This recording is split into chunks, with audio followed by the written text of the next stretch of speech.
Hey there, Penn State fans. Blue-white breakdown time. Johnny McGonigal, Bob Flounders. It's 12:30 on a Tuesday as we sit down to record this. Obviously, we are going to talk about Penn State and the draft. We're going to talk about what happened over the weekend, starting with Thursday. We might talk a little bit about next year's draft because I think Penn State fans are going to be excited about that. Johnny, I know you just came back from a hugely successful tour of Texas. And I trust you had a great time. We're going to talk maybe a little bit of recruiting too, but wherever you would like to start, Johnny, I'm good with it. Obviously, Sean-Clifford, you know what I mean? Good for him. One of the more surprising draft picks, I think, of Saturday. But where would you like to start, Johnny? Bob, I'd like to start with the fact that we're both wearing Texas-themed hats during this podcast. What is yours say? So it's Buc-ee's, the convenience. I don't even know if I want to call it a convenience store. It's more of a religious experience. Okay. Down in Texas. If anyone on the podcast knows what Buc-ee's is, they'll know what I'm talking about. If you don't, it's like picture a Wawa, but like 7 times bigger. And like it sells everything. It sells like candles, brisket, cookie dough, like they sell hats. They sell like pool noodles, like literally anything you could possibly grills, anything you could possibly think of. Buc-ee's has and pool noodles. Yes, I know what you mean. with the little beaver on it. It's insane. Yeah, no. So Texas was fun. You know, me and my dad, my brother went to a Rangers game on Thursday night. Drove to Austin Friday, hung out in Austin. Awesome, great town, and then went to Houston and watched the Phillies Astros, which was a bunch of fun too. Hit up a Buc-ee's on the way to Houston. So it was a great weekend and a great weekend for not just me personally, Bob, but Penn State, Penn State football with the draft. A great weekend for Sean-Clifford. Yeah. Look, hand up, I don't think either of us thought that he was going to get drafted. And if he did, we both thought that, hey, maybe the 7th round would be, kind of flyer territory for Sean-Clifford. The fact that he went in the 5th round, I was wrong. I know a bunch of other people were wrong too. I think it was kind of the stunning pick of day 3. But good for him, good for him. And the Packers see in him a leader, a guy who's played big-time college football for a long time, and they just lost Aaron Rodgers, so might as well add another Hall of Fame quarterback. No, I mean, look, it's a real opportunity for Sean-Clifford to get on the depth chart and just kind of see what you can do on an NFL roster. So good for him, and a good weekend overall for Penn State, who had quite a few guys go. 6 guys drafted. I believe it was 3rd in the Big Ten behind Ohio State and Michigan. Can't really complain at all if you're James Franklin or the coaching staff that helped recruit and develop these guys. Yeah. So you'd mentioned Aaron Rodgers. Jordan Love is going to probably be the starter barring an injury, but you look at their depth chart. I think Sean's going to slot in there as long as he hits the ground running. He's probably going to be the backup in 2023. And who knows, the Packers are eventually going to have to make a decision on Jordan Love. I know we're getting ahead of ourselves, but I just want to circle back to Sean real quick. Everything you said is right. I thought 7th round best case, but I was like getting ready to think about writing the Sean-Clifford, free agent story at some point. But he went in the 5th round. And you know what, Johnny? I remember when we were at Pro Day and we split up. Penn State had a bunch of guys. Go work out for the scouts.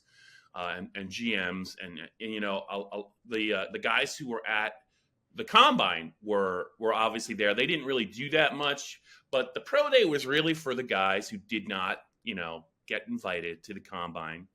Sean was one, Nick Tarburton, Jonathan Sutherland, Chris Stoll, another one, but they had a bunch of guys there, and we split up the interviewing duties. And I think, I don't know if you got to listen to any of Sean, but I wrote a story about this. He was livid that he did not get invited to the combine, and he, you could tell he was on a mission. And afterwards, I think he was hoping somebody would ask him about, not getting invited to the combine. Somebody did, and he said, you know what, my body of work at Penn State speaks for itself. Absolutely was disrespected. I think there were 15 or 16 quarterbacks at the combine, I didn't check, Johnny, to see if they all got drafted, but you know what, Sean, to me, just, he was at Penn State a long time, but I think he always struck me as a guy that the more fuel for the fire, the better. He was always going to use it, I think, in a positive way. And I think, I'm not saying his pro day got him drafted, but I think the Packers are one of the teams that were interested in him, all along. I don't know if he visited there, but they definitely reached out to him. So they followed up on it. And you know what? I have a funny feeling Sean Clifford's he is determined to try and see how he can get to become the Packers starting quarterback. And I mean that quite sincerely, because he's faced competition, Johnny, almost from the time he set foot on Penn State's campus. He was behind Trace McSorley right away, but everyone assumed that Tommy Stevens was going to be the heir apparent. Tommy wasn't healthy, I think, in the spring of 2019. Sean was still young. He took that opportunity, got a lot of reps, ran with it, and next thing you know, Tommy's out the door at Mississippi State. So, I mean, I think the moral of the story is you can't really count the Sean Cliffords of the world out. No, you can't. And to that end, you mentioned the combine, and I believe there were 15 or 16 quarterbacks that were invited. Yep. There were 14 quarterbacks drafted over the weekend. So at least one or two of them that went to the combine or were invited did not get drafted, and Sean Clifford did. Yes. Yeah. So, I mean, look, credit to him, credit to his mentality, his approach. Yep. You kind of knew that at the very least, if a guy like Sean Clifford gets in a room with an NFL coach or a GM or a scout or executive, that he was gonna do well in those interview phases. I mean, look, frankly, at his pro day, I didn't think he threw all that well. I think he was pretty inconsistent. The 40 time that he ran was really good. Yep. And of course, like when your swan song, when your last bit of college tape is being the Rose Bowl MVP and lighting up Utah's defense like Sean did, that's best taste in your mouth to go into a pre-draft process and have that tape and have that be your last game and have that confidence just oozing from that last game. So, I mean, even despite not being invited to the combine, Sean felt like he was in a good position. That was evident by him going in the 5th round. I like, really, when I saw that, I was just like, again, good for him. That is really surprising. But I believe now all 4 starting quarterbacks, or all 4 quarterbacks who've started a game under James Franklin, has been drafted. You go back to Christian Hackenberg, Trace McSorley, Will Levis, and Sean Clifford. Because I don't think Tommy never started, right? Tommy started, so Tommy got drafted. So even if he did, I don't believe he's ever started under James Franklin. But I mean, it's a feather in the cap for Franklin and again the coaching staff, and for Sean specifically, and also like guys around him got drafted too, which was really cool to see. Juice-Scruggs going in the 2nd round, I thought was awesome for him. Who most NFL draft analysts pegged him as like a 4th or 5th rounder, but I remember talking to Juice and I believe you might have talked to him too after pro day. He said that he thought that he was going to go in the 2nd or 3rd round. Like he was confident about how much he had been rising up draft boards. Brenton Strange goes in the 2nd round. Joey Porter Jr. probably disappointed to go in the 2nd round, but happy with where he landed. Overall good draft weekend for Penn State. But the headliner, I think, other than Joey Porter, is Sean Clifford getting drafted and where he got drafted. Yeah, and I'm glad you brought up Juice. I was going to say in a little bit we could just talk about like maybe our favorite fits for the Penn State. There were a couple for me that stand out, but if Sean was a surprise, I think Juice going that early was a surprise to me. I didn't know that he, even though he played a lot of football for Penn State, especially in 2021 and 2022, he was actually they were starting to bring him along during the COVID year of 2020. They played him a lot. He didn't necessarily start, but his back injury early in his career, just overcoming that, I'm sure it was a lot more serious than a lot of people realized. And there was really, that's the kind of thing that teams will be wondering about, even though, he came back to play. But for him to go in the 2nd round to the Texans, I mean, I think that is right there as in terms of a pleasant surprise, right there with maybe Sean Clifford, because that is something. I don't know if you noticed, but I think the Texans took 2 centers. So one of those, I know that Juice can play guard. I think the other guy that's listed as a center could play guard, and I know that they need some depth. The Texans could use all the depth they did. But I was just wondering if Juice was looking at day 3 and they saw that he took another center. But I don't think Juice really cares, because you go in the second round, you're going to make the team. So very happy, very happy for him. I think that he was maybe one of the most popular guys at Penn State, not only from a teammate's perspective, but I just remember a couple of times during the season, James Franklin talking about really how he was really the unsung hero, maybe to the whole Penn State team last year, because they had so many injuries, right? They had so many injuries, and he never came out of the game because they didn't have it. Hunter Norzad had to kick the left guard, and he played well. He got better as it went. So I think the Texans are really getting a terrific player. I'll be really curious to follow his career. I'm happy for him. And how about Penn State? See, so actually, Johnny, let's pivot to fits. My favorite fit had a Penn State teammate drafted with him on the same team. To me, my favorite fit is Parker Washington going to the Jags. I think it was in the 6th round. Brenton Strange went a pick ahead of Juice, and he was also taken, I think, by the Jaguars. But that, to me, I think I can really see Parker Washington healthy, that being a steal for Jacksonville, and Peterson will use him wisely, and to be in a passing game with a guy like, Trevor Lawrence as your quarterback when there's a lot of other weapons on that team. I think if he's healthy, and all indications are that he is, Johnny, he could have a really nice career, and sooner rather than later. Yeah, absolutely. We talk about fits. I like all the fits for these guys. Yeah. I really do. And, Clifford, we mentioned Jordan Love being the quarterback there now, and I believe they just gave him a 1-year extension. But Short leash. Yeah, you don't know exactly what you're going to get out of that. We mentioned Juice and how he fits in with the Texans. That's a growing roster, to put it nicely. So they're going to be relying on their younger players to come in and play.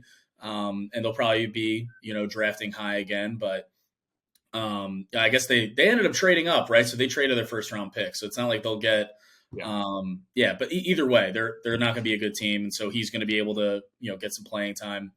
I really like Brenton Strange's fit. You talk about Parker, and I agree. He has a real opportunity to step into the slot. They have Christian Kirk already there. They've got Zay Jones and Calvin Ridley, whatever he brings after he ended. I mean, he was a stud for a minute there. So, but at conservatively, if you're Parker Washington, you come back from this injury and you're the 4th receiver on an offense that has Doug Peterson as its head coach, and my guy, Dougie P, and Trevor Lawrence, a quarterback. I think that's a good fit. I also think, like I mentioned, Brenton Strange being the tight end there, the all-around tight end, what you need in both the run game and the pass game. Evan Ingram is the starter, but he's on an expiring contract. This is his last year, getting paid, I think, like $11 million, and I don't know if they're going to bring him back. So the idea for the Jaguars, I'm sure, is like, let's work Brenton in. And I mean, you don't draft a tight end in the 2nd round if you don't have big plans for him. So I also like Jair Brown. Like I said, I like all these guys' fits, but just talking, we haven't mentioned Jair Brown yet. Yeah. Going to the 49ers. Yeah. He's a player that, Manny Diaz used all over the Penn State defense last year, picking up sacks, blitzing and pressuring the quarterback in the backfield, as well as, picking balls off and being a ball hawk and disrupting in the secondary. I feel like the 49ers defense, the way they're kind of wired, the way they play, I think Jair kind of slots right in there, and I think it's a good value for them to get him at 87 overall, because I think you could argue he was a fringe top 50 prospect. Yeah. That he could have gone in the middle of the 2nd round, and I wouldn't have been surprised. If you told me Jair Brown was the 4th Penn Stater off the board going into the weekend, I would have been surprised. I would have been thinking, all right, 2nd or 3rd probably. And then Joey Porter Jr. It's just one of those that makes sense. Like as soon as when he falls out of the 1st round, and he was there in Kansas City, and I remember when we talked to him after Pro Day. He told us that he was excited to be there, that to walk across that stage, to put on the hat, and hold up the jersey, and shake Goodell's hand, all that kind of stuff. And so it sucks that he didn't get that opportunity. on Thursday night that he wasn't drafted in the first round. But to land with the Steelers, with a team your dad played for and won Super Bowl at, a team that you grew up around, you were at the Southside facility. I'm here in rainy Pittsburgh, 5 minutes from where Joey Porter is probably right now. And he had been there so many times as a kid, practice, knows Mike Tomlin's sons. It's just the fit, right? It was the fit that everyone was kind of projecting at, them taking him at 17. They end up moving up and taking Broderick Jones. But when he fell out of the first round and you knew the Steelers were first up in the second, you kind of figured that's where he was going to go. And they needed a corner. And, the Steelers had a good draft. Eagles had a good draft. And I think a big part of that for the Steelers is getting Joey where they got him. Agree. And just to follow back on Jair, I think the Niners traded up to get him. So that was a guy that tells whenever you see that, right? Will Levis is in the Penn State. When they traded up to, I think the Titans traded up to get him. Yeah, they did. I think they did. I think so. I'm not 100% sure. I think they did. So I think that I think whenever you see a team make a move to get a player, that really speaks to where they had him on their board. And as far as Joey goes, I'll tell you, Johnny, when the Commanders took that 160-pound corner, Forbes from Mississippi State, I was like, this might not go. This might not be Joey's night, because that was just, to me, I just thought that. I'm sure the guy's a good player, but 160 pounds. Micah was on the Bleacher Report live stream on. By the way, Penn State fans, if any of you caught Micah on Thursday night, it was an A+ performance. I didn't go in there knowing quite what to expect, but Micah did his homework. Micah was. They had a host, and he was one of three analysts. He was obviously the marquee name, but. I thought he was better than any analyst that was there. He was prepared. Great theater when Dallas was on the clock, but he was also funny because he was not happy the Eagles really, really knocked it out of the park. But Micah was talking. There was a moment there that A.J. Brown called in, offering him tissues. It was really funny. Micah, it was good. It was high comedy. Yeah, but Micah was like, when he saw that, when he reacted to Washington taking that 160-pound corner, he's like, man, I don't care how good this guy is. You play in the NFC East and you're a corner, you can't be 160 pounds because they're going to run the ball right at you. So we'll see. But my point is that when he went in front of Joey, I was trying to do the math and the needs, and I'm like, well, it might be day 2 for Joey. But I thought the Steelers had one of the 3 best drafts. I thought the Eagles obviously had a great draft. I think the Steelers had a top 3 draft. The other team I thought that just murdered it was the Seattle Seahawks. If there's any Seattle Seahawks fans out there, they're not going to be down for much longer. Those guys understand. They don't care what anyone else thinks about your picks. They take the best players on their board. They had a great draft last year. I think they had a better draft this year, but those 3 teams I thought really, really did themselves well. I think the Steelers. Joey was one of. I think the Steelers had like 6 or 7 picks. They took 2 Georgia players, and everyone else they took was in the Big Ten. I think they're going to get better in a hurry. I think it's a great fit for Joey, a need, and he's a guy that they're just going to let him play man to man. And if they can rush the passer, he's going to get. He didn't have a lot of interceptions. I don't think he had. He might have had 1 at Penn State, if at all, but. He's going to get some chances in the NFL with the Steelers. I'm happy for him too, because that Thursday night thing that could not have been easy, right? And I do think that he was first. I think he was first round worthy. I really do. Yeah, I like you mentioned. First of all, Bob, you mentioned any Seahawks fans. Maybe there's some Jordan Hill, Gary Gilliam holdovers from when they were on the Seahawks. Any Penn State turned Seahawks fans, but they had a good draft. Eagles had a good draft, and again, the Steelers getting Joey where they got him. And when the Commanders drafted Emmanuel Forbes, you mentioned that 165-pound corner. As an Eagles fan, I'm sitting there like, great, give me A.J. Brown against him all day. As a Penn State writer, keeping tabs on Joey Porter, and like, this might be tough, because he is kind of scheme specific in that, like, he's perfect for press man, and with the tools that he has. And not every team wants that in a corner, or plays that or utilizes it. So I think it's a really great landing spot for him. And emotionally it had to be tough. James Franklin and Terry Smith were there in Kansas City with him as well. Yeah. But, I don't know if you saw on Instagram, Bob. I don't know if you're on Instagram. I'm not. I don't think I'm on Instagram. I might have signed up for my Instagram account just so I could read other people's Instagram, but I don't believe I'm technically on it. Anyway, so Joey Porter posted something kind of in a couple of the photos in his post about getting drafted and stuff. We're kind of like deprecating and kind of just like kind of making light of not going Thursday night. So he seemed to have a sense of humor about it and seemed to have a real sense of appreciation of where he's going and where it's a homecoming for him. He's going. He made a 30-minute drive from I think it was his parents' house to go down for his post-draft press conference. So really cool for him, regardless of missing out on Thursday night. Where he went is a real solid landing spot. And again, I think for all these guys, really good landing spots. Yeah, Johnny, and there might be actually a silver lining to Joey not going in the first round. If he starts fast, that's a 4-year contract he's on. Yep. It's not a 5-year contract, right? So, as a Cowboys fan, Diggs went in the second round, and now they're going to have to pay him a lot of money sooner rather than later. So he could use this to his advantage if he continues to develop and he becomes one of the better corners in the NFL. His payday will come quicker. So that's maybe one thing that might motivate him. I think I had that right. I think you're right. Because it's 5-year contracts, and after that, they're 4-year deals. So that, all these guys, they could use that to their advantage. Johnny, before we get into maybe an early look at the 2024 draft, I just wanted to sneak this in, if it's okay. But you had kind of said last week that Penn State wasn't done on the recruiting trail, even though you were down in the heart of Texas. I think you were locked in on them getting yet another player, I think, from the state of Wisconsin. I think they got late last week, and I was looking at they have like 4 of the top 5 or 3 of the top 4 players in Wisconsin, which is just crazy to look at that graphic and think of what are they doing? What are they doing in Madison that this is happening? But did they not? They got somebody last Friday that's going to be a really good player.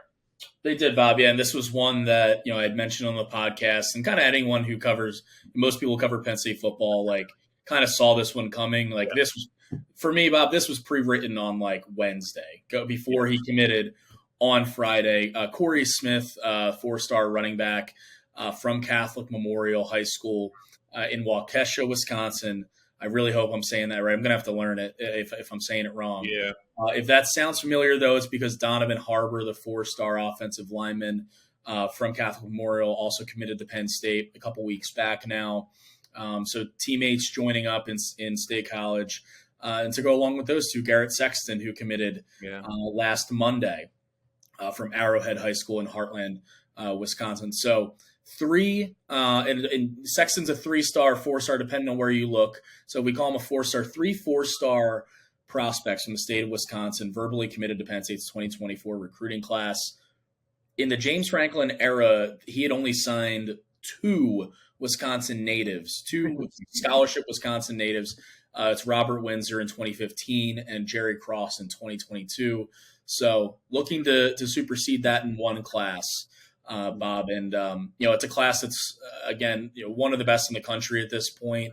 13 members, and prior to Smith's decision, Penn State's class was ranked 5th nationally on 24/7 Sports and 6th on Rivals. I didn't check to see if that got bumped up a spot or 2. Regardless if it did or didn't, this is one of the best classes in the country right now, and it has a lot to do with just picking up these dudes from the Cheesehead country. It's wild that they've been able to do this. That Wisconsin has kind of allowed it to happen. The Badgers, coaching staff not re-offering, Donovan Harbor and Corey Smith and not getting on Garrett Sexton until it was way too late. But also credit to Ty Howell and Phil Troutwine, Jaywan Sider, and Penn State's coaching staff for getting this done. Yeah. Well, so originally my plan was to talk about the 2024 draft in Penn State, but I think that's such a big topic when you think about who could go, that might just be something we're going to save, I think, where we can kind of really, because, we're about 25 minutes into this beauty. So we can really share a lot of thoughts on that. But I will say this, though, Johnny, before we go, without cheating, I'm going to trust you, because I'm getting to a point. Do you know where the 2024 NFL draft is going to be? Is it going to be in Cleveland, or has it already been in Cleveland? You're very close. I'll Cincinnati? give you. You're very. What you? No, but you're super close. Okay. So think of an NFL team that's close. That's close to Cincinnati? Or Cleveland. Cleveland. Oh, God. Is there another Ohio NFL team? What is – I don't know. I need to finish my coffee. I'm not – It is Motown, my friend. It is Detroit. Oh, really? Yeah. So what I'm getting at is I wouldn't be surprised if you and I rent a jalopy and drive out to the 2024 draft because, spoiler alert, like I know we thought Jody was going to go in the first round, but Penn State has a couple of live shooters, I think, for next year. And you know what? I don't want to jinx this guy because I feel like everyone assumed Joey was going, but let's just say odds are tilting in Olu Fashanu's favor next year if he develops. But I don't want to jinx him. I feel bad. But and he's not the only one on that roster that could be maybe invited to next year's draft in the great state of Michigan. So I think we're going to have a lot to talk about. But I mean, Johnny, me and you in Detroit in late April, right after the blue-white game, man, they're not going to that town will not know what hit it. We'll just stay at the Motor City Casino and just that's where I stayed when I was covering Pitt. The Motor City Casino. Oh yeah, so it was. I had to fly out from Philly on Christmas because the Quick Lane Bowl was the day after Christmas. They played Eastern Michigan, whose coaches wore like mechanic gear because they were going to work. And I'm like, what the hell is this? Like, it turned out to be like a good game. Yeah. But I'm sitting there, I'm like, you know what? If I'm going to be, God bless the people of Detroit. If I'm going to be in Detroit on Christmas night, you bet your ass I'm staying in a casino. So at least I had something to do there. Careful what you wish for, though. I hope you made out well. I did. So no, we'll have to run it back, Bob. Yeah, Olu Fashanu, Kalen King, Chop Robinson, all guys who are getting some, again, 11 months and however many weeks and days out from the 2024 draft, but the way too early 2024 mock drafts, all those that people love, getting a lot of love from those. So we'll see. Yeah, who knows? But I mean, I'm jealous you got to spend Christmas Day with Pat Narduzzi. First of all, you buried the lead, John. You buried the lead. Christmas with Narduzzi? Oh my God! The only thing better is if James Franklin got to spend Christmas with Pat Narduzzi. Can you imagine those two breaking bread at Christmas, pretending to like each other? It would be. I would just video that whole thing. It would just be awkward silence and just I don't know. They got along so well during that series, that 4-game series. To quote my favorite Christmas movie, Christmas Vacation, that would be the gift that keeps on giving the whole year. If we had video of those two having dinner together, breaking bread, that'd be the gift that keeps on giving, Bob. All right, Johnny, let's wrap that up then. Let's again, congratulations to all the Penn State guys that got drafted. Also, PJ Mustipher, I think, signed with the Broncos. Chris Stoll signed with the Seahawks. Mitchell Tinsley signed. Was it the Titans? Commanders. Yeah. Am I missing anyone else? Sutherland signed as well, right? Okay. I forget where he signed, but he signed as well. So, yeah, a lot of guys getting opportunities in mini camps and hopefully for all of them training camp and into the season. Yeah, you know what's real funny is Chris Stoll's going to play longer than any of them. You watch. He's going to be playing into his late 30s. I heard they don't even have a long snapper on their roster. He was considered maybe the best one in the country. And he's going to a great town. So, maybe it's not necessarily what if you get drafted. It's where you get drafted and what the depth chart looks like. And Chris Stoll will be like 41, and it'll be 2044. It'll be hanging him up, but he'll be like a billionaire. Yep.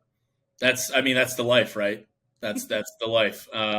So yeah, props to Chris Stoll, who's got his next 20 years already mapped out for him. All right, guys, we'll be back. I think Johnny and I might be back, or it'll be Johnny and I, or Dave and I, or maybe it'll be Dave and Johnny. I don't know. We're gonna mess around in the month of May, and we're gonna see what happens.